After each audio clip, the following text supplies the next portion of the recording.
Hey there, comic book fans. I am back again with another review for you. And once again, this is a review. You should know I like the book because it's on my pull list. This is Jupiter's Legacy 2, Issue 1. So it's Volume 2 of Jupiter's Legacy. The last issue of it, number 5, just came out this week. So I figured I'd give you a look at issue number 1 to let you know what it was all about. It's by Mark Millar and Frank Quitely. And some people don't like Frank Quitely's artwork because they find it ugly, and I admit it is ugly sometimes, but I still like it. He, to me, is the best of these kind of no line weight guys, but that's a little bit of a misnomer, because he has very little line weight, but he's got some line weight in his art, like her ribs right there, or his ribs right there, are slightly different line weight than the seam, but not by a lot. And a lot of guys have kind of copied this little or no line weight style, but he's one of the best at it, I think. And quick, I said there was a volume 1 before this. The superheroes have taken over the world. Can the supervillains save us? That's a bit of an exaggeration. The superheroes have taken over the world, but some superheroes still oppose them. It's not all supervillains, but since it's Volume 2, they catch you up on everything that happened in Volume 1. And I call Mark Millar the master of the expected, in that his stuff to me isn't very like groundbreaking, and there's no real surprise twists in it. Everything he kind of likes to telegraph things that are coming, but he does it really, really well, especially when he's working with someone like Frank Quitely, who's a very good storyteller. So it starts out with the book starts out with a flashback, an interlude. This is one of our lead characters right here. Only he's grown up now. And the basic story of this is, I guess you'd call it Silver/Golden Age heroes. Some alien gave them all powers. They became superheroes, helping out the world. And then Volume 1 is about some of them decided that the world was a pretty crappy place, and they were going to take it over and run it. Instead, they were smarter than the people running the world, so they were going to take it over. That's Volume 1. It's about that superheroes taking over the world. And this is Volume 2, about a few of the superheroes trying to fight them. And it starts with the story, like I said. This is one of the lead guys trying to fight them, and they're the Golden/Silver Age superheroes. Then had children, and the children are the ones who are, a couple of them at least, are trying to help save the world now, and they're kind of screw ups. The children, they're like the kids of rich people who didn't really have any direction in life because they never had to really do anything. And they're kind of finally getting their act together and doing something heroic, which is fighting their parents, kind of. So, this is just a flashback to show. His father was a superhero who turned supervillain. You get that story played out through this volume. And he comes back. He doesn't even know his son. He comes back to visit his son. And we find out through this conversation where he's talking with his son, who loves the superheroes. The superheroes are all outside waiting to capture him. And he's like, "Hold on, give me a moment." And he makes a super weapon out of a flashlight. And what does he? "Get me a hairdryer and 2 feet of kitchen foil. I want to make something for him." So this kid, basically, his entire superpowers are based on this magical superpowered flashlight that his father made him just before he got his ass kicked. But that's one of the things Mark Millar does too. As like I said, he's not always big on the details. So he's good at the broad strokes, but if you ask too many questions, like how the heck does he make a super weapon out of a flashlight and a hairdryer, everything falls apart. But you don't ask those questions because he's so good at the big overall arcing stuff. So then gives his son this flashlight and says, "Your mother will give it to you when you're old enough." So all the superheroes come and we assume killed him, but we don't, or took him away someplace at least, but we really don't know what happened to him after this. That gets told a little bit in the later story too. So then, Frank Quitely is so good at these. He's so good. His storytelling is good at these quiet moments. He's good at just, all you see is the superheroes just kind of approaching, floating there, making themselves greater than normal.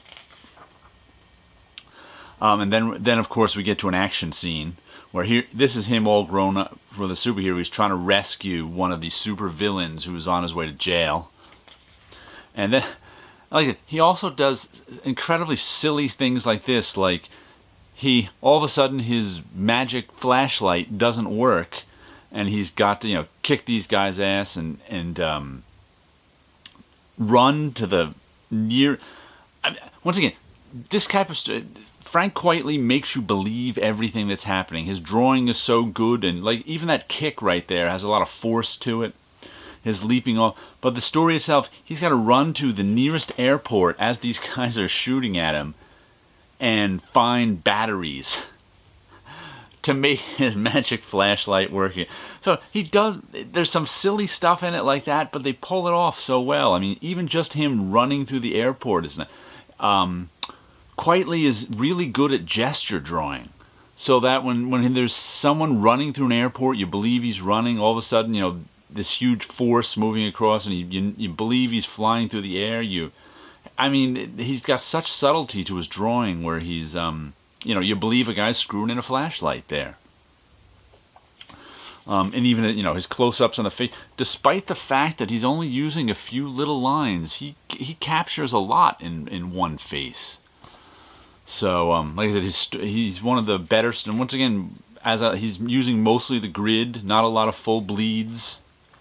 Keeps everything. When you use mostly the grid and keep everything contained, you can have a lot more control over the storytelling than when everything's full bleed all the time. So once again, it starts with a small moment, moves to a little bit bigger moment. This is what Mark Millar does in his stories too. He saves like the biggest moments for the end of the story. And even stuff like this, I don't think this quite works. This fighting he does within the airport of these guys, he was trying something though. He was trying for a 9-panel grid square to have him moving around this main square and each one within the grid and breaking the panels, which he doesn't do a lot. Like I said, this little 2/3 of a page doesn't work for me, but I appreciate him trying. Oh, so then we move to, once again, there's a lot in this of sort of some stuff you've seen before, them getting the team together. There he's getting one guy in the team together. Here they are getting another person in the team. We're moving on. So they introduce us to the main male character. Then we move on to the main female character, who we're in the middle of all of a sudden it gets very we move from the sort of grays and beiges of the airport to the very colorful southeast China. So there's a nice color change there. And this is the main female character. She shows up and says, "Oh, you want to work for us? Neutrino?" That's her. Want to join our super team? And she's like, "I'm out of here," because she thinks she's with the superheroes who are capturing everyone. And so she talks. There's more gathering the forces. It's like, you've seen it in a lot of movies and a lot of comics. The whole we're gathering the team together thing. So, like I said, with Mark Millar, he's the master of the expected. You expect him to gather the team together. Here they are gathering the team together, but they do it well. We switch back to their super headquarters, and this is one of the moments I really like too. When once again, there's a good page turn where we go from there's the big prison where they're all being held. You flip over, you get this nice double page spread, and this is a woman who grows to giant size. And I swear, she's only in there for scale most of the time. It just looks good, her being really big on this page. And here's what I mean by Mark Millar telegraphing his moves. But he does it so well. This is just like, here these are the villains, the heroes who took over the world, or the villains of the piece. And they're discussing what they should do next, what they should do here, what they should do there. The younger guy wants to take over the world even more because this is going so slow. This is the guy who's really in charge. I think he's his uncle. He was the brother of the world's greatest superhero, who they killed in the first volume in order to take over the world. But here they are arguing about what they should do. He's trying to keep them calm, keep them on plan. And then we just get this giant woman here who was captured in the first series saying, Your wife was just telling me what an amazing job you've done with the fossil fuel revolution. I sincerely believe this is all finally turning. And then she's like, no, it isn't. Chloe Sampson, who is the lead female hero who I just showed you before, is finally getting her shit together, Walter. And what comes next is everything you've been afraid of. So it's like he just loves to, and you know something. You know this guy's going to get his comeuppance, because that's what the story's all about. The heroes are going to win, but Mark Miller likes to throw things in it, and they almost always work. Him going, oh yeah, you better watch. Here you come. It's coming for you. And then at the end we get sort of a heist piece, or the beginning of a heist piece. We're in Dubai, where there's this super powerful heroine guarding this guy who dared to try to rob the hotel there. So they put him, the Sultan or whoever he is, put him in suspended animation, hired her to guard the place. And like I said, she's super powerful. And now she just kind of walks around and guards the place. But they need to get him. So here, this is just the beginning of their plan, and it leads with a nice little. So, like I said, they introduce us to her, and then here comes the plan, and there's great little lines like this. So naturally, we're sending in our little boy to kick things off. It makes sense to put the heavyweight up front, so it just stops with, once again, he does just this kid landing. It's just a beautiful little drawing. The way the shirt kicks up, the way all this stuff kicks up, and then he just kind of stand. What a beautiful gesture drawing that kid is there. Her standing up all tall and him just kind of crouched over looking like a kid.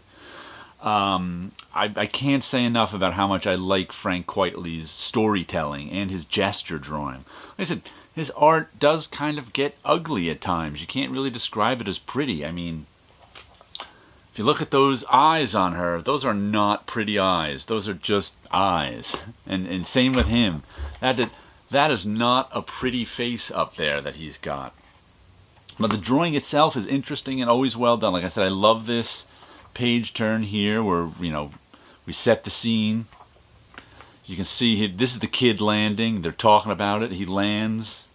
We send our heavyweight, and to be continued, as he's just standing there in his jeans and t-shirt against a highly superpowered woman with two swords. So it's fun stuff, and in this issue, like I said, we get the flashback origin story. We get the band. We got to get the band together, and we get the beginning of a heist. And it's all stuff you've seen before. He doesn't really stray far from what you expect the story to be, but it's so well executed that I like it. Like I said, I generally like Mark Miller's stuff, but it really depends on the artist who's drawing it if I want to read it or not, because sometimes his stuff can get a little too familiar for me, and if the art isn't exceptional, I kind of am disinterested in it.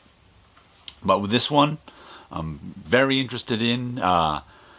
Like I said, there's Jupiter's Legacy Book 1 is out, Book 2 just finished, and Book 3 starts in, 2018, I think. But if you're looking for a fun superhero story, and this is kind of like this would be like an event comic at Marvel or DC, because the scale is big, but they can't quite do an event comic like this because they always kind of have to keep everybody the same. So I much prefer a big superhero story that's all new rather than one with established superheroes who at the end are not going to change or win at all. So check out Jupiter's Legacy 2 if you like a really good superhero story, because this is one of them.